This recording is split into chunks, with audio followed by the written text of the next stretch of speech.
Hi,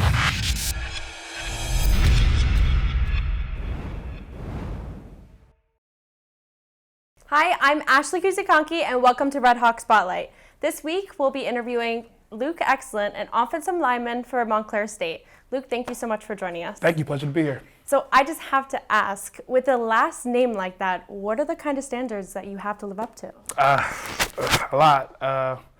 I've been hearing those jokes since I was a kid. Are you excellent? Or is this excellent? Is that excellent? I just try to be the best man I can.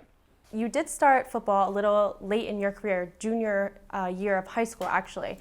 So what made you start football? My brother was a football player when I was growing up, and I always looked up to him. His name is Rodney. It took me a while to do it. My school wasn't very good my freshman and sophomore year. But when the late, great Dave Curtin moved over to Livingston High School and John Powers came to be at Columbia, I thought it was a fresh new start and the perfect opportunity for me to start. So that's when I did it.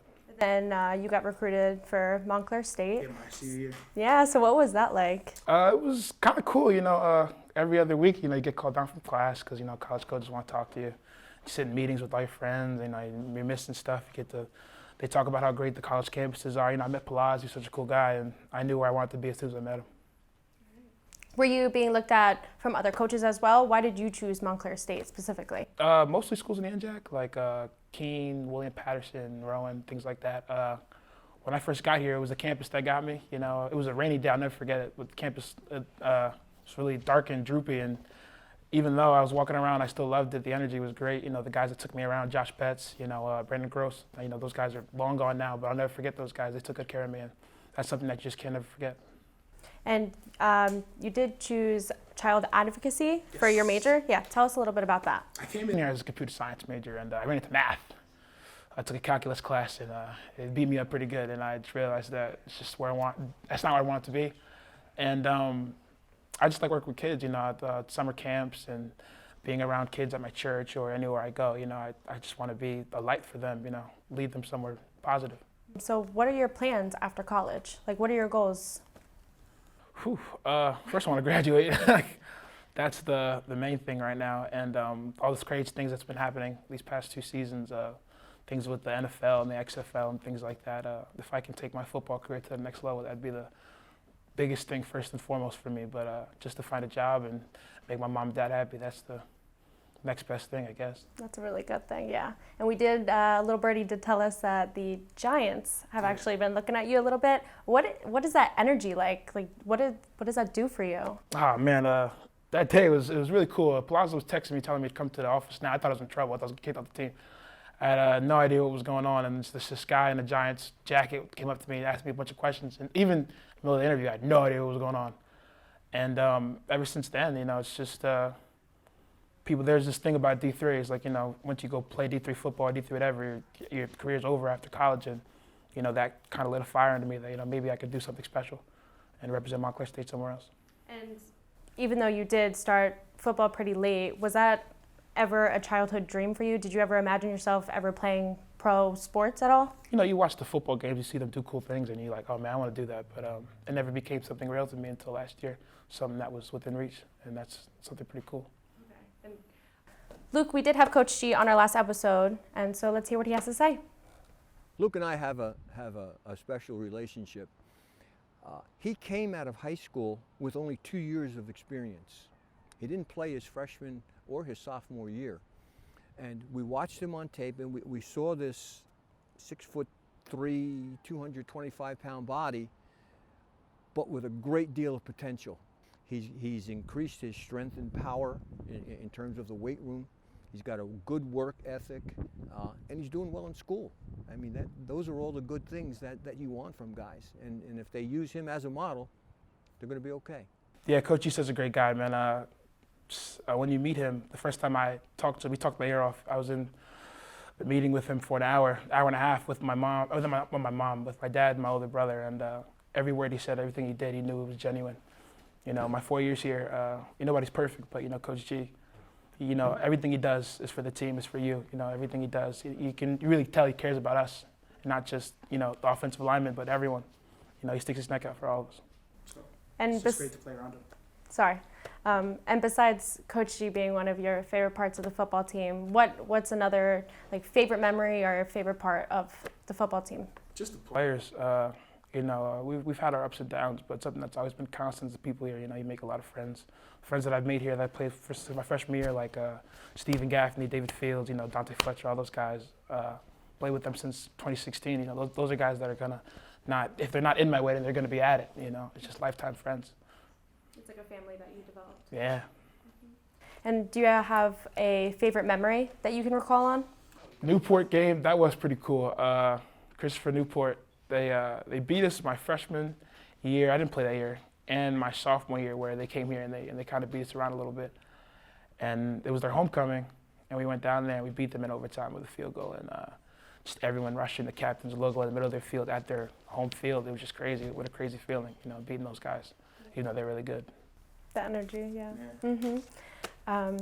And we also heard that you're very, very committed. You haven't missed a practice. You haven't missed a game. What drives you to be so committed? My teammates, my brothers, man. I never want to give up on those guys, on Coach G, on Palaz, the people I play next to. You do everything for them just to make them happy, make sure that that they got their back.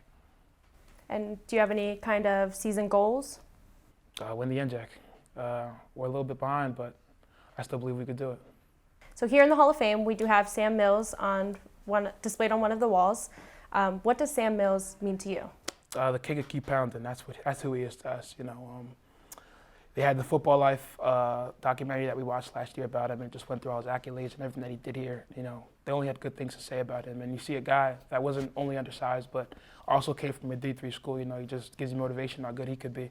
How good can we be, And that keep pounding term, it's not just for football. It's not just, you're down in the fourth quarter, you got to keep pounding to get back. It's keep pounding, You're down in life, things aren't going your way. You got to keep pounding and rise up above it. And that's what Sam Mills means to all of us, not just me. And what would it mean to you to have your name or your face displayed on one of these walls? Everything. I want to go right next to Scala, That'd be awesome. I don't know if I accomplished that yet, but if one day I can, that'd be really cool. Coach G actually just got his 250th win over the weekend. So what does that mean for the team, and what do you think that means for him as well? Coach G didn't make a big deal out of it. It was more us and everyone around him that made the huge deal out of it. That guy just wants to win, man. He just focuses on every season. It's like a brand new season for him. Every time the season starts, I have no wins yet, So 250 didn't mean much to him. He's already focused on the next game that we have this weekend against Wesley, and it was great to be there for him on homecoming. All the alumni, guys from the past, great players that came here just to be around him. It was a very special moment for me to not only be here, but to play in that game and win that for him. So that was pretty cool. I'm going to backtrack a little bit here. So when you were in the recruiting process of being recruited to Montclair, how was that whole process for you? Was it easy? Was it hard? Were they inviting for you? It was pretty easy. Palazzo, texted me whenever he could. If I don't think I was that bad in the recruiting process. I think I was pretty good with it. Like I applied on time. Like I did everything I was supposed to that he asked. But if I ever had any questions, he was always really good. And I was here. When August came, I was in camp, ready to go. And what was those first couple of months like? Like, I am playing for, D3 school, I'm playing at a collegiate level. Okay, so when I came here, I was like, D3, I don't know what I'm about to do, but I'm about to start, I'm about to come here, I'm about to dominate.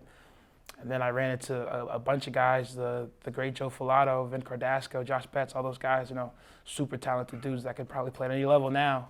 That would just come through and just kick my butt. Just kick me around. It was very humbling, and I think I'm the way I am now. I love the school so much, and I'm as good as I am now because of guys like that just putting me in my place when I needed it. Luke, you're 6'6", and you're a little over 300 pounds. Let's go with that. Yeah. So what do your opponents say about your size, or what do your teammates say about your size? Well, my teammates aren't small either. There's some pretty big guys on this team, but I'm always the tallest. Make the big jokes. I used to be, 325 pounds. I could say I used to be heavier, I used to be fatter. I ended up losing weight in the off season, but I don't know. Just a lot of fat jokes, tall jokes. How's the weather up there? Corny stuff. Not much. So Luke, there's been a lot of news going around about the head injuries in football and what it actually is doing to the brain later on in life. Have you guys ever talked about it at all? As a team, yes, because we do like a concussion protocol thing, every year we like, that we know the risk of, playing, and we do that before every season. But I think as football players, a lot of these guys played for a long, long time in their life. They know the drill, keep your head out of the play, focus on, just staying safe, and that's just the main part. Is that something that you're worried about in the future? Head problems? I don't know. I forget stuff all the time, so maybe it is like that. I don't know. But I think for the most part I'm okay. I haven't played for that long, so I think I'll be all right. As an athlete and also a full-time student, what are the struggles that you go through day to day? Time management. If you don't manage your time, you just seem like everything's just gonna pile up and really get to you. It's all about just managing your time. You take time. You take an hour nap, you're behind. Like today I had class from 10 to 2 and I practiced right after, and I'm here, and now I got to go home and do work. It's just about making sure that the time that you have is spent doing something productive. And is there any kind of programs that the team or the athletic department offers? Yeah, the ACE Center, we have Tara. Tara always helps us out, with the classes, or, she'll point us in the right direction if we need help. The ACE Center is like, I forgot what ACE meant, but it's like a study hall for us. We sign in, there's computers in there, there's desk. And, we can always go in there. It's right in Panther too, right next to the weight room. So we go in there and study for as long as we need to. What are your practices like? Practices? Okay, what are they like? They're long. I say they're long, but they're always very informative, every day you're learning something new, you're getting after it, you're chasing something, and that something is always the win, that's pretty much it. You've talked so highly about the coaching staff. So have you ever considered becoming a coach one day? Yeah, that's something that I thought about heavy this past couple of years. Not only Coach G and Palaz and Sharap and all those great guys that I've been here with, my high school coach, Coach Nimi Theodore, Smoke and Gurley, that whole squad, they're at Irvington now, but all those guys inspired me to do something great. They've done so much for me. They've been so positive for me. They've been there in my highs and my lows, and I want to be that person for a kid in the future, or an adult, whether it's the college level or the high school or the Pop Warner level, at any extent. I just want to be something like that. So there was a culture shift between 2017 and 2018. Can you tell us a little bit about that? I think the people on the team changed their attitude. It was all about attitude. A lot of really good guys that played for us all 4 years here. We had 4-6, 5-5, 8-2, and now we're 3-3. Something that was always constant was we always had really good players, but something that happened last time was that those guys they had bad attitudes. They weren't willing to buy in. The difference between 2017, 2018, our 8-2 year was that it seems like everyone bought in, from the top of the depth chart to the bottom. Everyone was ready to give their body and their mind and their soul for Montclair State football, and that's what got us to 8-2. Luke, the role as a left tackle, how personally do you take the role as a bodyguard? Very personally, Quill's not just a teammate, he's my brother. I love Jaquil. All the quarterbacks, anyone who's behind me, I take that very personally. It's like a little brother back there, it's my everything. I don't like getting beat either, so it's getting beat by myself and allowing someone to hurt my brother or someone that I really care about. It's something that I won't let happen, ever. Thank you so much for joining us today, Luke. I wish you nothing but the best of luck. And thank you all for watching this week's episode of Red Hawk Spotlight. I'm Ashley Kuzikonki.